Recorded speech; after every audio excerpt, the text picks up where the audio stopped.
इसके study point Siliguri में आपका स्वागत है। आपको करना क्या है, प्लेलिस्ट में जाना है।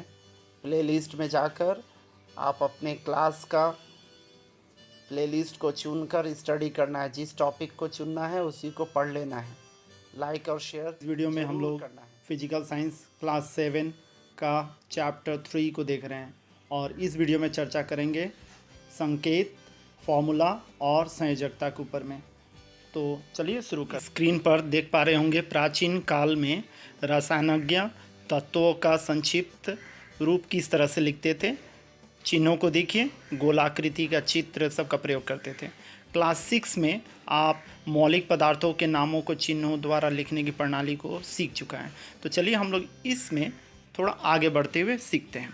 तो आप देख रहे हैं स्क्रीन पर एक टेबल दिया हुआ है और उसमें एक तरफ में नाम और उसका विन्यास, अक्षर विन्यास और चिन्ह बताना है आपको। तो एल्युमिनियम, निकल, आर्सेनिक, सिलिकॉन, जिंक और बोरॉन का दिया हुआ है। तो आप संकेत साइड में देखते जा रहे हैं। उसी तरह से लैटिन नेम की मदद से किस तरह से एसएन और प्लम्बम, लेड के लिए पीबी लिख रहे हैं। बर्जिलियस द्वारा प्रचलित यह प्रणाली आज तक चल रहा है। आपको याद करके रखना है कि अंग्रेजी शब्दों का प्रथम अक्षर के द्वारा संकेतों को लिखा जाता है या प्रतीक को लिखा जाता है, या कभी कभी पहला अक्षर और बाद वाला सेकेंड अक्षर थर्ड या फोर्थ लेटर को स्मॉल लेटर में लिखा जाता है। कभी कभी लैटिन शब्दों को ज़्यादा प्रेफरेंस देते हुए संकेतों को लिखा जाता है, जैसे सोडियम के लिए नेट्रियम Na, कैलियम के लिए K, ठीक है। उसी तरह से कॉपर के लिए क्यूप्रम Cu लिखते हैं। ये सब चीज़ आपको याद करके रखना है। आप स्क्रीन पर अभी देख रहे हैं जिसमें क्यूरियम Cm, आप देखिए वो ब्लू कलर में आपके बुक में बनाया हुआ है। उसी तरह से Es आइंस्टाइनियम के लिए, उसी तरह से एमरेशियम के लिए Am, पोलोनियम के लिए Po। तो ये सारे टेक्निक्स जो हैं उसको आपको याद करके रखने हैं और दिमाग में बैठा के रखना है। यहाँ पर यह भी बताए चलूँ कि कुछ तत्वों का नाम जो अन्वेषक हैं उनके नाम पर, कुछ देशों के नाम पर, कुछ ग्रहों के नाम पर रखा गया है। चलिए अब आगे बढ़ते हैं। अब देखते हैं कि किसी तत्वों के परमाणु संयुक्त होकर तत्वाणु या यौगिक अणु बनाते हैं। आपकी स्क्रीन पर हाइड्रोजन, हीलियम और लिथियम के डायग्राम दिख रहे होंगे, या इनके जो इलेक्ट्रॉनिक कॉन्फ़िगरेशन बोलते हैं वो दिख रहा होगा। आप उसको देखकर समझने की कोशिश कीजिए। जो एटम होता है, जो परमाणु होता है, वह बना होता है न्यूट्रॉन, प्रोटॉन, इलेक्ट्रॉन से। केंद्रक के बीच में प्रोटॉन और न्यूट्रॉन होता है और केंद्रक के चारों तरफ जो कक्ष होता है, ऑर्बिट होता है, उसके चारों तरफ इलेक्ट्रॉन्स घूमते रहते हैं। तो हाइड्रोजन का परमाणु के भीतर में अगर आप देखेंगे तो उसका परमाणु संख्या 1 होता है और मात्रा संख्या 1 होता है। इस कारण से उसमें इलेक्ट्रॉन 1 और परमाणु के भीतर में जो केंद्रक है उसके भीतर में प्रोटॉन 1 और न्यूट्रॉन 1 रहता है और इलेक्ट्रॉन 1 चारों तरफ में घूमता रहता है। उसी तरह से हीलियम में, उसी तरह से लिथियम में आप समझ सकते हैं। तो इसका मतलब ये होता है कि पॉजिटिव कण होता है वो प्रोटॉन होता है और नेगेटिव कण को इलेक्ट्रॉन के रूप में दिखाया जाता है, और न्यूट्रॉन जो होता है वो आवेशहीन होता है।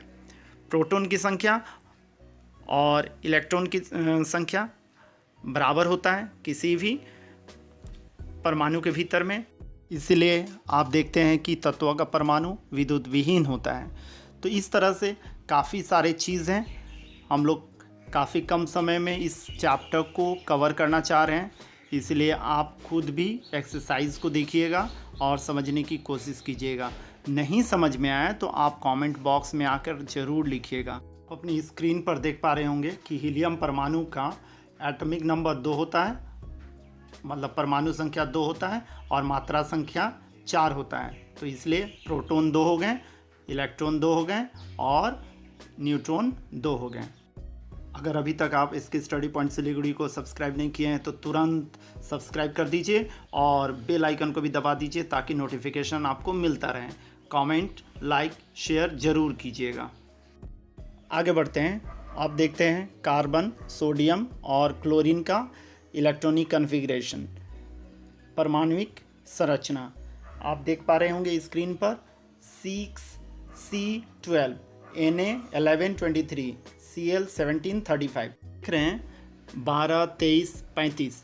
यह संख्या बड़ी संख्या है क्योंकि इसमें प्रोटॉन और न्यूट्रॉन दोनों हैं, किंतु 6, 11, 17 इसमें केवल प्रोटॉन होता है, इसीलिए यह संख्या, ये नंबर जो होता है वो छोटा होता है। यह परमाणु संख्या होता है।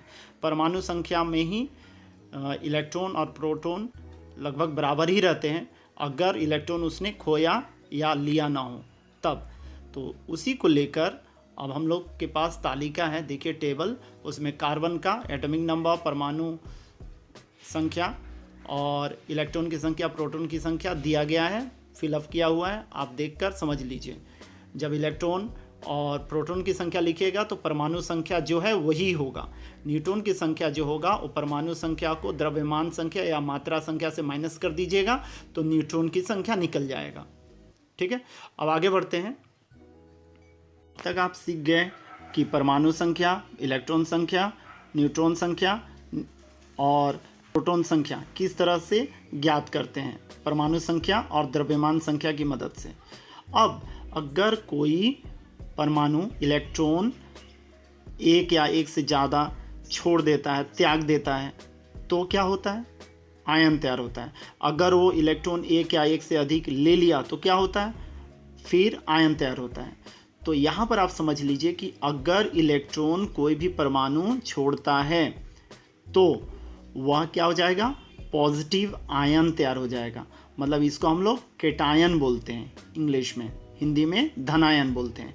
अगर कोई इलेक्ट्रॉन को एक्सेप्ट कर लिया, परमाणु इलेक्ट्रॉन को ग्रहण कर लिया, तो उसे हम लोग नेगेटिव आयन बोलते हैं। इंग्लिश में एनायन बोलते हैं, हिंदी में ऋण आयन बोलते हैं। आप अपनी स्क्रीन पर देख रहे हैं सोडियम का इलेक्ट्रॉनिक विन्यास दिया गया है और क्लोरीन का भी इलेक्ट्रॉनिक विन्यास दिया गया है। सोडियम के इलेक्ट्रॉनिक विन्यास में देखिए पहला कक्ष में 2 इलेक्ट्रॉन, दूसरा में 8, तीसरा में 1। उसी तरह से क्लोरीन में पहला में 2, दूसरा में 8 और तीसरा में 7 है। तो सोडियम क्या है? धातु है, तो ये इलेक्ट्रॉन को छोड़ देगा। छोड़ने के कारण से यह पॉजिटिव आयन में तब्दील हो जाएगा, मतलब ये धनायन हो जाएगा। वही क्लोरीन जो है वो 1 इलेक्ट्रॉन लेकर उसके लास्ट वाले कक्ष में 8 इलेक्ट्रॉन तैयार कर लेगा। तो इस तरह से इलेक्ट्रॉन का लेना और देना होने के कारण से धनायन और ऋणायन तैयार होता है। अभी आपकी स्क्रीन पर परमाणु चिन्ह दिया हुआ है, उसको काट कर चिन्ह को संकेत कीजिएगा, सिंबल। तो देखिए परमाणु दिया गया है, परमाणु, और उसका संकेत आपको लिखना है। रेड मार्क से लिखा गया है, देखिए। और 1 इलेक्ट्रॉन छोड़ा या 2 इलेक्ट्रॉन छोड़ा या ग्रहण किया गया दिया गया है। अगर 1 इलेक्ट्रॉन छोड़ेगा तो आप देखिए पोटेशियम के लिए 1+ के ऊपर में लिखा गया है। अगर 2 छोड़ेगा तो 2 गो प्लस लिख दीजिएगा या 2+ लिखिएगा। उसी तरह से इलेक्ट्रॉन ग्रहण करेगा एगो तो एगो माइनस, ठीक है। अगर 1 से ज़्यादा छोड़ रहा है तो 2- या 2- लिख दीजिएगा। मूलक या रेडिकल को जानने जा रहे हैं। विभिन्न तत्वों का परमाणु दलगत अवस्था में आयन के रूप में स्थित रहता है, तब सामान्यतः उसे मूलक कहते हैं।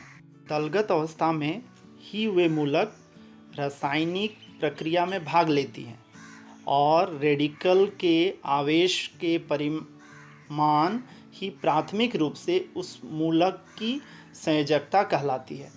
तो जो रेडिकल की जो आवेश का परिमाण होगा वही उसका क्या कहलाएगा? संयोजकता कहलाएगा। आपकी स्क्रीन पर देख पा रहे होंगे nitrate, sulphate, carbonate, ammonium, bicarbonate, phosphate, hydroxide का दिया गया है। उनका आवेश और सूत्र दिया गया है।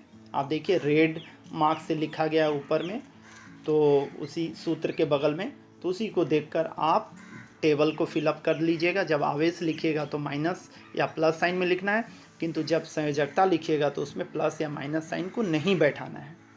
अभी तक आप इसके स्टडी पॉइंट सिलीगुड़ी को सब्सक्राइब नहीं किए हैं तो तुरंत सब्सक्राइब कर दीजिए। कमेंट बॉक्स में जाकर कमेंट जरूर कीजिएगा कि यह वीडियो आपको कैसा लग रहा है, समझ में आ रहा है या नहीं समझ में आ रहा है। चलिए आगे बढ़ते हैं। अब आप अपनी स्क्रीन पर देख पा रहे होंगे कुछ यौगिक सूत्र दिए गए हैं। आयन और उनके मूलक को लिखा गया है दूसरे कलम में, और उनकी संयोजकता आपको लिखनी है। तो चलिए ध्यान से देखिए, ब्लू कलर में जो दिया गया है वो ऋण आयन है, नेगेटिव आयन से, ठीक है, एनायन से। अब उनकी जो वैलेंसी होती है, चाहे वह आयन हो या रेडिकल हो, उसको देखकर आपको सेकंड वाले कलम से देखकर लिखना है। अगर रेड में देखिए 2 माइनस है, मतलब उसके लिए आपको लिखना है 2 संयोजकता होगा। 1 माइनस है तो उसका संयोजकता 1 होगा। इस तरह से आप कॉपी कर लीजिएगा, बहुत ही साधारण है और इजी है। अब आगे बढ़ते हैं।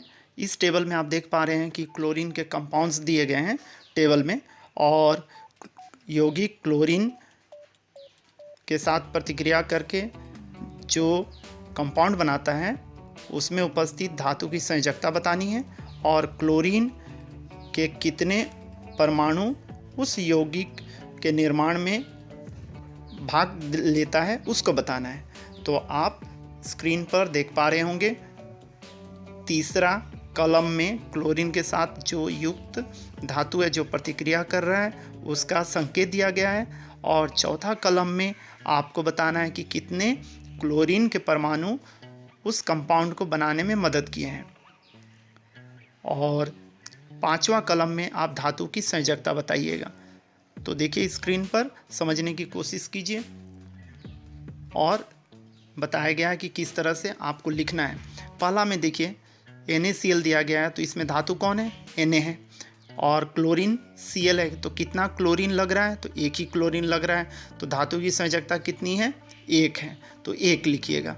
इसी तरह से बाकी जितने भी हैं इन सबको आपको उतारते जाना है। बेसिकली इतना समझ लीजिए कि जितने क्लोरीन आप देख पा रहे होंगे